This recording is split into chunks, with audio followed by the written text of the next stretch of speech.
بسم اللہ الرحمن الرحیم۔ السلام علیکم۔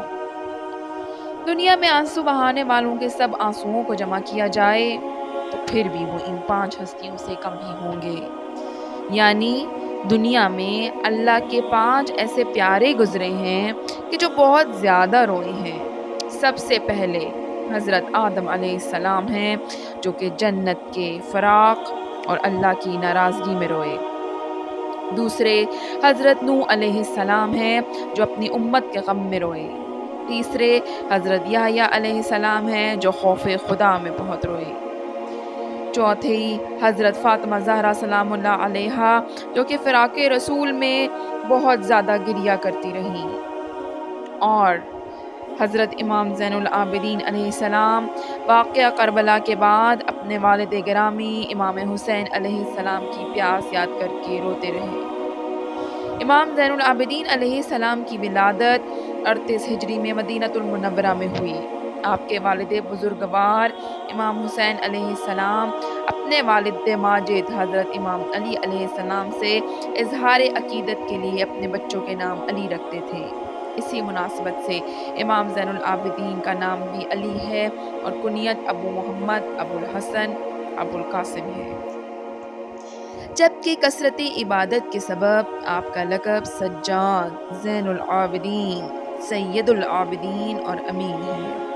آپ کی والدہ ماجدہ حضرت شہر بانو فارس کے آخری بادشاہ یزدجرد کی بیٹی تھی۔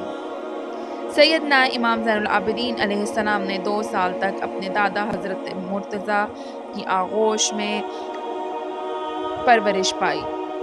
پھر 10 سال اپنے تایا جان حضرت سیدنا امام حسن علیہ السلام کے زیر سایہ رہے اور تقریباً 11 سال اپنے والد ماجد حضرت امام حسین علیہ السلام کے زیر نگرانی تربیت پا کر علوم معرفت کی منازل طے کی۔ ناظرین گرامی، کیا کوئی اس شاگرد کے علم اور عمل میں شک کر سکتا ہے جس کے استاد جنت کے سردار حسنین کریمین ہوں، مولا علی شیر خدا ہوں؟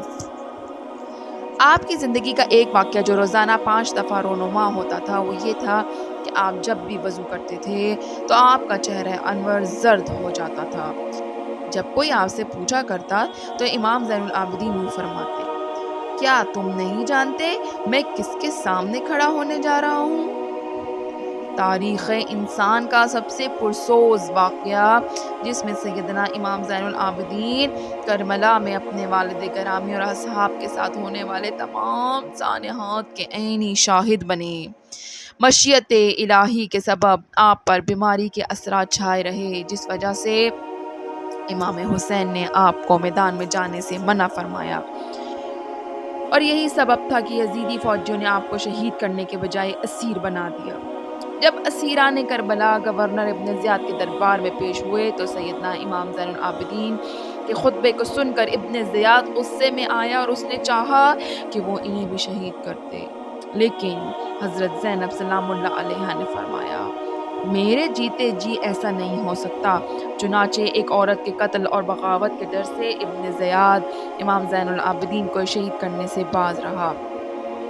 اسی طرح جب امام زین العابدین خاندان رسالت کی باعصمت خواتین کے ہمراہ دربار عزیز میں داخل کیے گئے تو آپ نے اپنے نانا جان کی طرح شیریں زبان میں نہایت فصاحت و بلاغت کے ساتھ خطبہ ارشاد فرمایا، اپنے خاندان کا تعارف کرایا اور نواسۂ رسول امام حسین کی عظمت بیان کی تو یزید کے درباری اور امام حسین کی شہادت سے ناشنا افراد دھاڑے مار مار کر رونے لگے اور ان کی آوازیں بے ساختہ بلند ہونے لگیں۔ یہ حال دیکھ کر یزید گھبرا اٹھا کہ کہیں کوئی فتنہ نہ کھڑا ہو جائے۔ اس نے اس کے رد عمل میں فوراً مؤذن کو حکم دیا کہ اذان شروع کر دو تاکہ امام زین العابدین کا خطبہ منقطع ہو جائے۔ اس عظیم ثانیے کے بعد آپ 34 سال تک حیات رہے لیکن کبھی بھی کسی بھی لمحے اس ثانیے کو بھول نہ پائے۔ روایات ملتی ہیں کہ آپ جب بھی پانی پیتے تو اپنے والد گرامی کو یاد کر کے بہت روتے تھے۔ ایک روایت امام زین العابدین کی امام جعفر صادق سے اس طرح منسوب ہے کہ آپ فرماتے ہیں کہ امام زین العابدین رات بھر عبادت کرتے اور دن کو روزہ رکھتے۔ جب افطار کے وقت آپ کو پانی دیا جاتا تو آپ فرماتے کہ میرے بابا اور فرزند رسول کو پیاسا مارا گیا آپ یہی بات دہراتے رہتے کہ دسترخوان آپ کے آنسوؤں سے تر ہو جاتا۔ کربلا کے بعد بھی بہت سے واقعات ہوئے، جیسا کہ واقعہ حرہ، جس میں یزید کی فوج نے مدینے پر حملہ کیا، لیکن اس جنگ کے متعلق آپ کی رائے کچھ سازگار نہ تھی، اس لیے امام زین العابدین اپنے خاندان کے ہمراہ مدینے سے باہر رہے۔ اس کے بعد توابین اور مختار ثقفی کا قیام پذیر ہوا، لیکن جب بھی انہوں نے امام سجاد زین العابدین سے رابطہ کیا تو آپ نے خیر مقدم نہ کیا۔ امام زین العابدین اخلاق محمدی کی عملی تصویر تھے۔ ایک وقت آیا جب مدینہ منورہ میں بنو امیہ کو نکال باہر کیا گیا تو مروان ابن حکم، جو کہ امام زین العابدین کا جانی دشمن تھا، اس نے امام سے درخواست کی کہ اس کے مکمل خاندان کو وہ اپنے گھر میں پناہ دینا چاہتا ہے۔ امام نے اسے پناہ دی اور اپنے گھر میں مکمل حفاظت سے رکھا۔ آپ نے شورش ختم ہونے تک اپنے بدترین دشمن کی مہمان نوازی فرمائی۔ آپ ایسے مہمان نواز تھے بیک بس 100 گھروں کی خفیہ کفالت کر رہے تھے۔ یہ بات تب ظاہر ہوئی جب آپ نے اس دنیا فانی سے پردہ فرمایا اور ان لوگوں کے گھروں میں راشن آنا بند ہو گیا۔ علامہ ظہری لکھتے ہیں کہ امام زین العابدین ایک رات میں 1000 نوافل ادا کیا کرتے تھے۔ امام مالک کہتے ہیں کہ ایک دفعہ امام زین العابدین عبادت میں مشغول تھے کہ شیطان اژدہے کی شکل میں آیا اور آپ کے پائے مبارک کے انگوٹھے کو کاٹنے لگا، لیکن ایسے آپ مشغول عبادت تھے کہ آپ کا دھیان عبادت سے نہ ہٹ سکا، اس لیے آپ شیطان کے اس عمل سے بالکل متاثر نہ ہوئے اور آخرکار شیطان عاجز آ گیا۔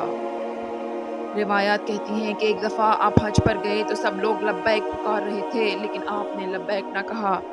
لوگوں کے پوچھنے پر آپ فرمانے لگے کہ مجھے ڈر لگتا ہے کہ میں لبیک کہوں اور اگر مجھے لا لبیک کا جواب مل گیا تو میں کیا کروں گا؟ خیر، آپ نے لبیک پکارا اور آپ بے ہوش ہو کر اونٹنی سے گر پڑے۔ حجاج بن یوسف کے وقت میں جب آپ دوبارہ اسیر ہوئے اور لوہے کی بھاری زنجیریں باندھ کر آپ کو قید کیا گیا اور پہرے دار متعین کر دیے گئے، امام ظہری فرماتے ہیں کہ جب امام زین العابدین کو قید میں ملنے گئے تو میں آپ کو دیکھ کر رو پڑا، کہنے لگا کہ میری تمنا یہی ہے کہ میں آپ کی جگہ ہوتا اور یہ مصائب میں برداشت کرتا۔ اس پر امام زین العابدین نے فرمایا کہ کیا تجھے یہ گمان ہے کہ اس قید و بندش سے مجھے کرب و بے چینی ہے؟ حقیقت یہ ہے کہ اگر میں چاہوں تو اس میں سے کچھ بھی نہ رہے، مگر اس میں اجر ہے اور تذکر ہے اور عذاب الہی عز و جل کی یاد ہے۔ یہ فرما کر بیڑیوں میں سے پاؤں اور ہتھکڑیوں میں سے ہاتھ نکال دیے۔ یہ اختیارات ہیں جو اللہ تبارک و تعالیٰ کی طرف سے انہیں عطا فرمائے گے، اور وہ صبر و رضا ہے کہ اپنے وجود اور آسائش وجود، گھر بار، مال و متاع سب سے رضائے الہی عز و جل کے لیے ہاتھ اٹھا لیتے ہیں اور اس میں کسی چیز کی پرواہ نہیں کرتے۔ امام زین العابدین علیہ السلام اگرچہ گوشہ نشینی کی زندگی بسر کر رہے تھے، لیکن آپ کے روحانی اقتدار کی وجہ سے بادشاہ وقت نے آپ کو قید و بند کرنے کے بعد زہر دینے کا پروگرام بنایا۔ چنانچہ اندلس، سندھ اور وسط ایشیا علاقے فتح کرنے کے بعد ولید ابن ملک نے امام زین العابدین کو زہر دے دیا، جس کی وجہ سے آپ نے 25 محرم الحرام کو جام شہادت نوش کیا۔